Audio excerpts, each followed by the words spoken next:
तो उन लोगों ने कहा था कि सर हम 31 मार्च के पहले सब कैसे, तो पहले पेंडिंग पड़ी हुआ कैसे थे, सब कैसे जो है हम उसको हम रास्ते पर लगाएंगे और सबके बारे में डिसीजन लगे। उसके तुरंत बाद उसके तुरंत बाद ही कार्रवाई शुरू हुई है। और भले ही एग्जम्प्टेड वालों को अभी हायर पेंशन ना मिली हो, लेकिन अनएग्जम्प्टेड वालों के लाखों केसेस के डिमांड नोट आ चुके हैं। ये पूरा का पूरा श्रेय हमारे साहब को है, उनके नेतृत्व को है, आप सभी के नेतृत्व को है, एनएससी को है। एनएससी की ओर से एनएससी की ओर से एग्जम्प्टेड ट्रस्ट के जो केसेज है, जो ट्रस्ट के नियम का फुटपट्टी लगाई गई है, वो 100% उसको निकलवाने में कमांडर साहब सफल होंगे। और एग्जम्प्टेड जितने भी एस्टेब्लिशमेंट है 1, 9, 2 और जनता के बाप के, उन सबको हायर पेंशन कमांडर साहब मिला के ही रहेंगे। ये कमांडर साहब का संकल्प है। 1/9/2014 के पहले के जो केसेज है, उसके बारे में भी कमांडर साहब माननीय प्रधानमंत्री निर्णय ले सकते हैं, उनके आने में निर्णय ले सकता है। उसके बारे में पत्र व्यवहार शुरू है और हमें पूरे विश्वास है कि आगे चलकर निकट भविष्य में हायर पेंशन सबको मिलेगी। अब रही मिनिमम पेंशन की बात, तो आपको मैं कहना चाहूंगा, कह दिया था कि कमांडर साहब ने लोगों को बताइए कि हम मिशन मोड पे काम कर रहे हैं और जहां तक हमारी जानकारी है स्क्रिप्ट की ड्राफ्ट हो रही है, वह जल्दी जो है हमें कमांडर साहब को इसके बारे में शपथ प्राप्ति। दूसरी बात मैं आपको स्पष्ट करना चाहूंगा, कुछ भाई कह रहे थे सीबीटी मेंबर से मिलना चाहिए।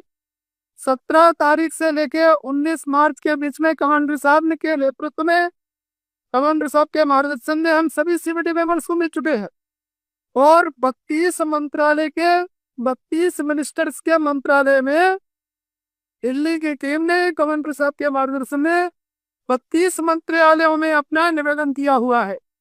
उसके बारे में कुल रिमाइंडर भी हमारा तैयार है, आजकल में रिमाइंडर चलाएगा। इस बीच हमने आपको तो दिया था, आपने क्या किया कृपा करके बताओ दे। तो सीबीटी मेंबर्स के ऊपर दबाव बनाने के लिए जो किया जा रहा है वो है कृपा मिनिस्टर के ऊपर जो करना चाहिए थे को हम कहते हैं कमांडर साहब के नेतृत्व में कमांडर साहब करवा रहे हैं हमसे। अब 3 टूल जो है हम उसमें उपयोग में ला रहे हैं, आप सबको बता। पहला टूल क्या है, पहला टूल है हमारी मीटिंग्स। वो सबसे पहले शुरू है, कमांडर साहब मीटिंग ले रहे हैं, दक्षिण में मीटिंगें चालू है, उत्तर में चालू है, तो हम अपनी मीटिंग जो है वो कंटिन्यू शुरू रखेंगे, उसको हम जो है ब्रेक नहीं करना चाहिए हमको। दूसरा है ये आंदोलन भी एक टूल है। आंदोलन के बारे में कमांडर साहब ये नहीं कह रहे कि आज से आंदोलन शुरू कर, आप लोगों की बात सुनिए। कमांडर साहब का सीधा कहना है कि आज की जो हमारी मीटिंग है ये आंदोलन की पूर्व तैयारी है। आंदोलन दो तरह के आंदोलन, एक कॉल अटेंशन आंदोलन और एक बड़ा आंदोलन जो है वो टॉप माहौल। तो कॉल अटेंशन के बारे में उसकी पूरी तैयारी है। उसके पहले आप लोगों के सुझाव आने जा रहे हैं कि हम क्या आंदोलन कर सकते हैं, कब करेंगे, कमांडर साहब गहराएंगे, कैसे कहना है ये आप लोग गहराइए, और कैसे प्रभावी ढंग से कहना है तो करना है, इफेक्टिवली उसको कैसे करना है, उसको रिजल्ट ओरिएंटेड हमारा जो है कर्तव्य सफल हो जाए।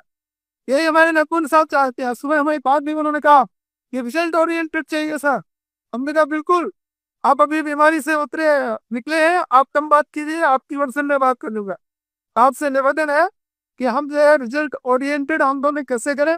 तो एक बहुत अच्छा सुझाव है कि अभी तक हम तो है केवल निवेदन देते थे, बहुत अच्छा सुझाव है पावर पॉइंट प्रेजेंटेशन का, कमांडर साहब ने उसको भी किया है। दूसरा रिपोर्ट सुझाव बहुत अच्छा आया है कि हम जो है सांकेतिक आंदोलन के साथ में जो है अपने एविडेंस को ज्ञापन दे। तीसरा हमारा टूल है डिप्लोमेटिक अप्रोच। तो डिप्लोमेटिक अप्रोच कमांडर साहब का कंटिन्यूस रूल है। कुछ बातें ऐसी है जो आपको बताई जाती है, कुछ बातें पर्दे भी पीछे रहती है।